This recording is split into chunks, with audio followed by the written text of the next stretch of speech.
Yajuj and Majuj, a great wall that neither could scale or penetrate, trapping both between two mountains until just before the Last Judgment.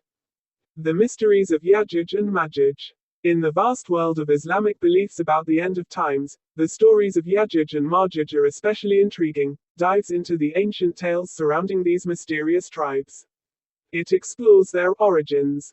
Who are Yajuj and Majuj? Yajuj and Majuj, known in English as Gog and Magog, are mentioned in Islamic scripture as two groups of tribes that embody chaos and corruption.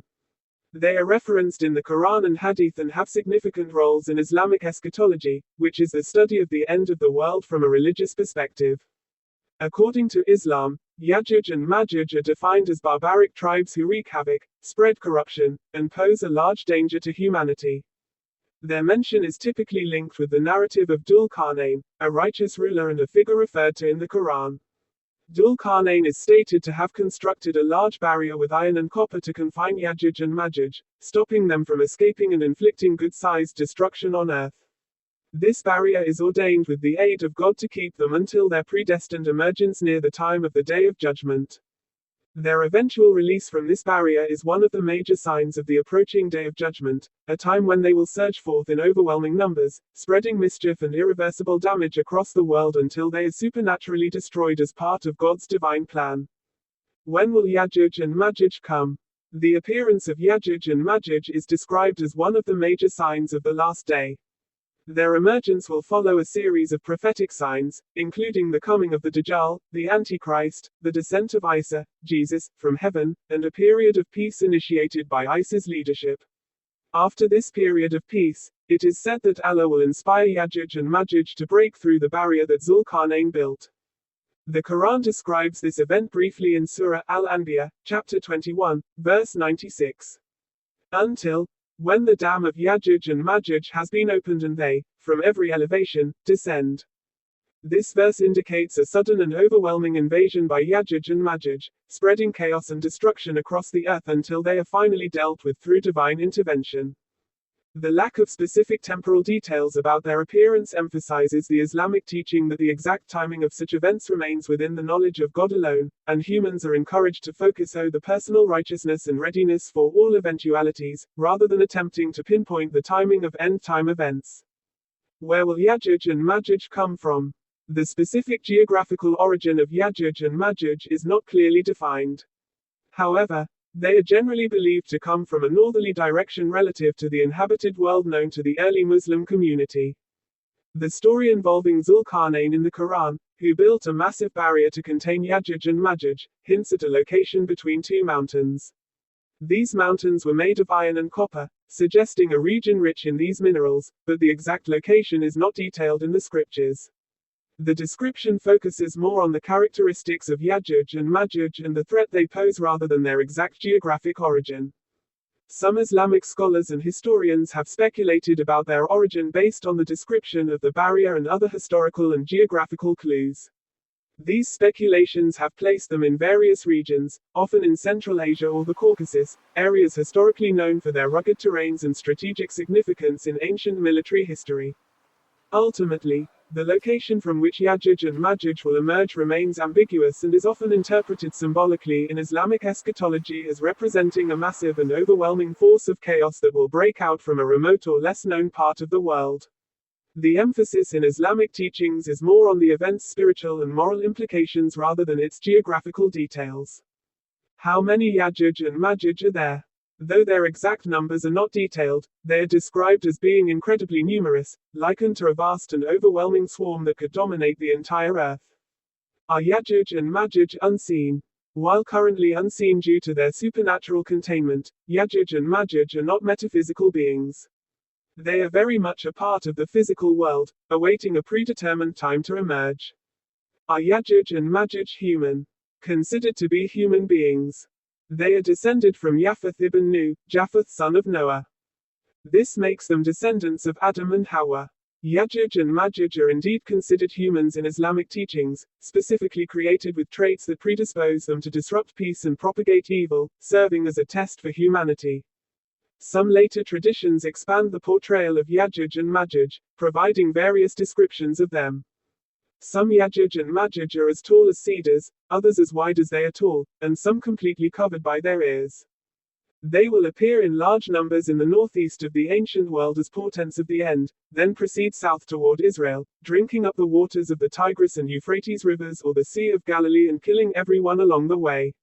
When there are no more human targets left for their arrows, Yajuj and Majuj will shoot at the sky, hoping to destroy heaven.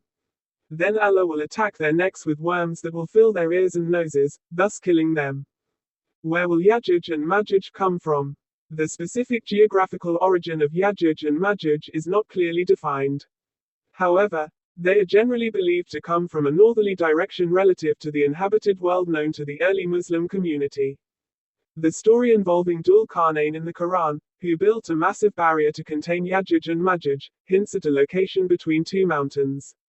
These mountains were made of iron and copper, suggesting a region rich in these minerals, but the exact location is not detailed in the scriptures.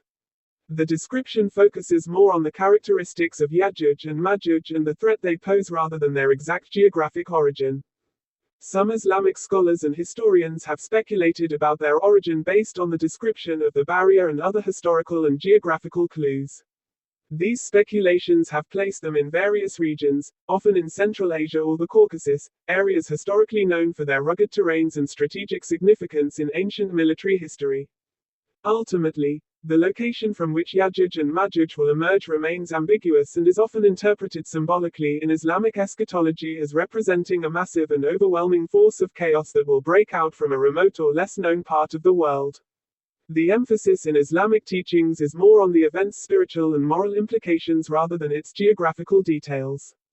This connection shows that the wall built by Zul-Qarnain will eventually be breached in the future. 4. Context of the story in the Quran. The Quranic story of Zul-Qarnain appears in Surah Al-Kahf, which is often interpreted as a surah that teaches lessons about faith, trials, and leadership.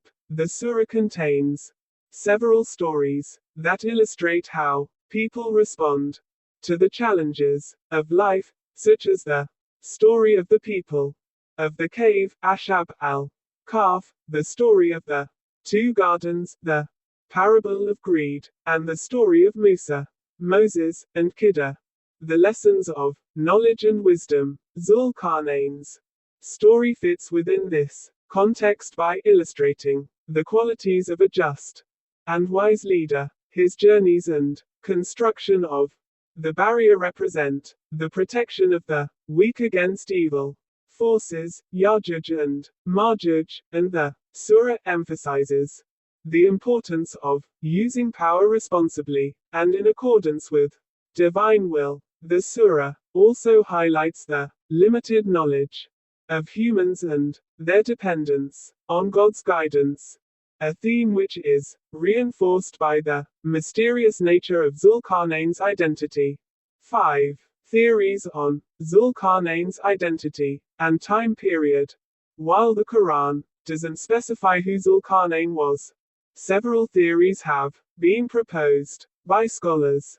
The identity of Zul-Qarnain remains a subject of debate among historians and Islamic scholars, and the Quran does not provide precise details regarding his time, place of rule, or the duration of his reign. The ambiguity of his identity, along with the fact that the Quran does not directly tie him to a specific historical event or time period, has led to various theories about his possible historical context.